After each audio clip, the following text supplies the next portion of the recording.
Suvendu Adhikari CPM এর তুঙ্গে জমানা ছোট মুখ্যমন্ত্রী লক্ষণ সেঠকে 1,73,000 ভোটে হারিয়েছে। মমতা ব্যানার্জি মুখ্যমন্ত্রী 213 সিট নিয়ে জিতছেন, আর আমার কাছে 1956 ভোটে হারছেন।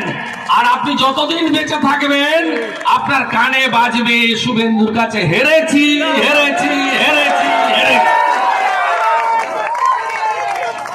30 তারিখের আগেই আপনি যে রিটটা আমাকে পাঠিয়েছেন, আমি সাংবাদিকদের কাছে তুলে ধরব।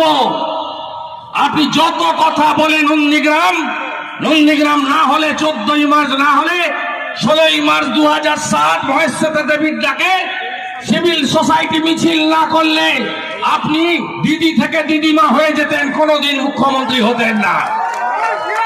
তাই নন্দীগ্রামকে আপনি অপমান করেছেন প্রতিদিন প্রতিটা সভায়। আপনি বলেছেন নন্দীগ্রাম পাকিস্তান বানাতে গেছিল, আর আপনি শুনে রাখুন ভবানীপুরের লোক ভবানীপুরকে খিদিরপুর বানাতে